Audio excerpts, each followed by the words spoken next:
हजरत फुज़ैल बिन अयाज़ रहमतुल्लाह अलैह डाकू थे और निरे डाकू नहीं थे, डाकुओं के सरदार थे। तो इरशाद फरमाते हैं कि मेरा तरीका ये था कि मैं एक पूरे काफिले की सूरत में हमला करता था तो लोग डरा करते थे अगर कि फुज़ैल बिन अयाज़ के डाकुओं ने हमला किया तो फिर नहीं बचते।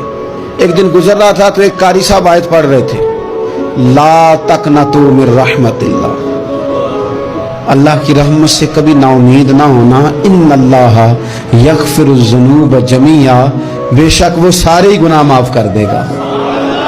आप फरमाते मेरे दिल में बात असर कर गई, मानना है ना। जिसने नहीं मानना उसने 6666 आयतों का तर्जुमा पढ़ के भी तवज्जो नहीं करनी। आप इरादा करें ना, आप अपने दिल की जमीन को जरखेज बनाएं। फरमाते हैं मैं फौरन वो आयत सुनी तो मैं रोया और मैं वो हाफिज साहब के पास चला गया, उनसे इजाजत ली, उनके कमरे में दाखिल हुआ। मैंने कहा आपने अभी आयत पढ़ी है कि अल्लाह सारे गुनाह माफ कर देगा। तो जिस बंदे ने कई साल डाके डाले हों, बेटियां रोती रहती हूं पर वो माल लेके आ गया हो, माएँ वास्ते देती रहती हूं पर वो लूट के निकल आया हो, अब जी अगर वो बंदा भी सच्चे दिल से तौबा करे तो अल्लाह माफ कर देता है। तो आफो जी कहने लगे मैं कौन होता हूं तुम्हें कोई तफसीर बताने वाला, मैंने तो कुरान की आयत पढ़ी है। मेरा रब कहता है ला तक़नतू मिन रहमतिल्लाह, तुमने मायूस नहीं होना, तुम आ जाना, माफी मांग लेना, इन्नल्लाह यग़फ़िरुज़्ज़ुनूब जमीआ, अल्लाह सारे ही गुनाह माफ फरमा देगा। अल्लाह सारे गुनाह, तो ये तो अल्लाह फरमा रहा है। फुज़ैल बिन अयाज़ कहते हैं मैंने कहा खत्म हो गई बात, तौबा भाई। वापस आया तो वो मेरे साथ जो थे ना उनसे मैंने कहा सरदार नया तलाश कर लो भाई।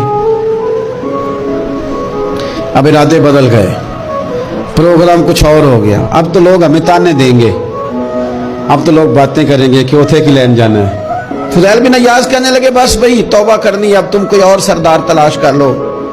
और ऊपर ऊपर से नहीं कहा, तौबा की तकरीरें नहीं की, दूसरों को मैसेज नहीं भेजे और लेक्चर नहीं झाड़े, रो के का, दर्द से का, दिल से का। तो वो जो बाकी के थे ना उन पर सरदार की बात का असर हुआ। कहने लगे सरदार हमने सरदार नया नहीं ढूंढना, अगर चोरियां मिल के की हैं तो अब तू इस तरह तो ना कर, तौबा भी मिल के ही करेंगे, अब अल्लाह अल्लाह भी मिल के ही करेंगे। अब बस तू अगर इधर जाएगा तो हम भी तो जाएंगे ना। अल्लाहु अकबर। फुज़ैल बिन अयाज़ कहते हैं जाहिर है माल लूटा करते थे। मैंने मसला पूछा उलमा से तो उन्होंने बताया कि ये तो हुकूकुल इबाद का मसला है, जो लूटा है वो तो वापस करना ही पड़ेगा। अब मैंने वो पैसे जमा किए, अब सारे तो मेरे पास थे नहीं, जितने मैं दे सकता था दिए, जो खा चुका था वो रह गए। एक यहूदी के पैसे रह गए, उसके घर चला गया। मैंने जाके उसे कहा मियाँ मैंने कर लिया तौबा और मैं वो फुज़ैल बिन अयाज़ डाकू हूँ जिसके तेरे घर से इतना माल लूटा था, मेरे पास पैसे कोई नहीं, वो पैसे लग गए, अब तू इस तरह कर मुझे माफ कर दे। वो कहने लगा ना जनाब, ये भी कभी कभी होता है, लोग ना शराफत को बुज़दिली समझ लेते हैं। फुज़ैल बिन अयाज़ से कहने लगा मैं तो पैसे लूंगा, ऐसे तो नहीं माफ करता। आप फरमाने लगे पैसे तो कोई नहीं, ये सच्ची तौबा है। वो कहने लगा फिर इस तरह करो मेरी ऊंटों को चारा डालो, पैसे पूरे हुए तो चले जाना।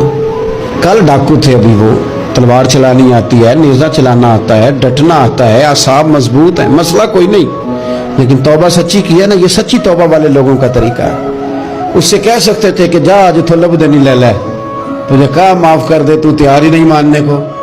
हजरत फुज़ैल बिन अयाज़ कहने लगे अगर ऊंटों को चारा डालने से तू माफी देता है ना तो मैं तेरे ऊंटों को चारा डालने को भी तैयार।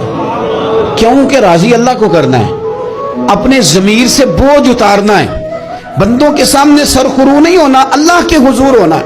तौबा का मतलब है रब की बारगाह में सरखुरू होना, बंदों के सामने नहीं। हज़रत फुज़ैल बिन अयाज़ कहने लगे डालेंगे तेरे ऊंटों को चारा, क्यों नहीं डालना। 2-4 दिन चारा डाला तो वो यहूदी एक दिन कहने लगा कि ये ना ठीकरियों से बड़ी हुई थैली है, ये तो जरा उठा के ला। हज़रत फुज़ैल बिन अयाज़ ने उठा के उसे दी, जब उसने खोली तो अशरफियों की भरी हुई थी। तो आप फरमाने लगे तू तो करता ठीकरियां उठा के ला। कहने लगा मैं तौरात बड़ी पढ़ता हूँ, आलिम हूँ, मैंने तौरात में पढ़ा था कि मुसलमान जब सच्ची तौबा कर लेंगे ना तो रब ठीकरियों को भी सोना बना दिया करेंगे, फिर ये मिट्टी के ढेले अशरफियां बना करेंगे।